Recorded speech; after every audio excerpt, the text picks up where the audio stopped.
Hello, I'm Dan, and this is Dan Explains.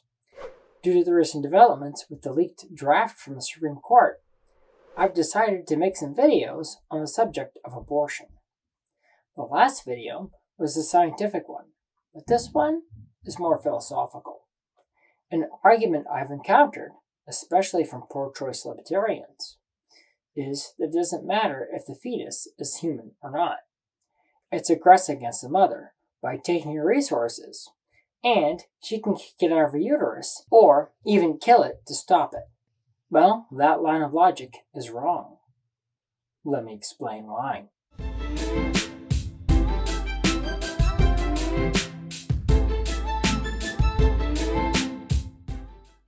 If you've ever had a discussion with a libertarian, you'll know they treat the non-aggression principle as the 11th commandment. The non-aggression principle, for those who don't know, is the idea that one person should never try and force their will on another unless that person is already violating the principle, in which case aggressing against them is fair game. I consider my own political philosophy to be very libertarian, so I understand and empathize with the idea. Way back when internet forums were a popular thing, I was a member of a libertarian forum, and there was one thread that would never die, the abortion thread. It was over 10 years old and consisted of hundreds of pages of replies. It would occasionally go dormant for a while when people just got too exhausted with replies. However, the next time someone poked the bear and replied to the thread again, the whole thing would just explode and add a few more pages of frothy-mouthed discussion. There was no way to read the whole thing, so there were tons of repeated arguments. The two pro-choice arguments that popped up the most was, my body, my choice, and you can kill the aggressing baby. People usually adhere to one or the other. Since I already talked about the first argument, let's hit the second one. The argument basically goes that the fetus is aggressing against the mother, which does kind of make sense. I mean, it is directly taking the resources from the mother, so theoretically, the mother can withdraw the use of resources, even if that means the death of the fetus. Some go so far as to say the fetus can be actively killed for it, but that usually breaks down pretty quick. I mean, a store owner would not be justified in shooting a shoplifter dead, because the owner knows that the shoplifter is not being physically aggressive towards the owner. Or, it'd be armed robbery and not shoplifting. So in that case, the shop owner could tackle the shoplifter to stop them. But killing them would be an excessive use of force, since the shoplifter isn't actually being physically, lethally aggressive towards anyone. Like the shoplifter, the fetus is taking something from the mother, but it's not like armed robbery where the fetus would have to be taking it at all costs, including the mother's life. So lethal force can't be used.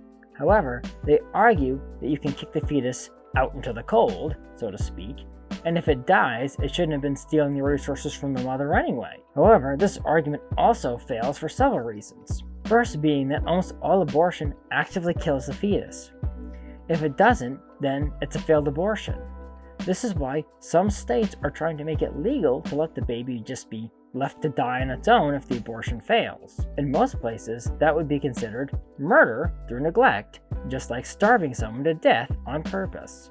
Another one of the big ones, of course, is most of the time, the action that led to the fetus being there from the beginning was willfully done by the mother. Even if she tried to do everything to prevent pregnancy from happening while she was having sex, the simple basic biological function of sex is procreation. It's like people who love to skydive. Humans aren't made to survive falling out of the sky, but some of us like doing it anyway, so we jump out of planes with parachutes to slow us down before hitting the ground. The person who jumps out of the plane knows full well what's going to happen if they have a total and complete failure of the chute. Except with skydiving, the person who does the jumping is the one dying. If you have a miss with contraception, which, hint people, doesn't work as well as parachutes, and you don't want the consequences, you put the worst consequences on somebody else. Kind of like aiming for and slamming into and killing a big fat soft guy to break your fall when the only harm you were going to get was maybe a broken leg. Basically, it was mostly the choice of the mother that put the fetus in that position in the first place, not the other way around. The fetus has no clue it's taking anything away from anyone, when the person who was having stuff being taken away was fully aware that that was one of the possible outcomes. This, of course, is how people logic out the in case of rape argument. If you look at people who call themselves pro-life, they often still think abortion is fine in cases of rape. This doesn't work either, however, since two wrongs don't make a right. Going back to my falling analogy, imagine if you were pushed off a short building. So yeah, you obviously have no parachutes. So it's clearly not your fault. And there's no way to break your fall except hitting and killing the fat guy. What can I say? He's got a weak neck. However, if you hit the ground, you, at worst, break your leg. Obviously, even though you were pushed, the person in the wrong was the person doing the pushing. You still don't have the right to kill another person to save yourself from getting a broken leg. Even if the risk is greater than that, you may be getting really hurt. It doesn't justify the certain killing of an innocent bystander. Even if you're ill-prepared and can't afford the kid, there's always adoption. There's obviously more that can be said, but I'll save that for other videos. Thank you for watching. If you like this video, please press the like button, subscribe to my channel, and ding the bell to get notified when I post new videos. Also, please support me on Patreon, link in the description. The more people who support me, the more time I can dedicate to making videos like this one. So, until next time, have a great week.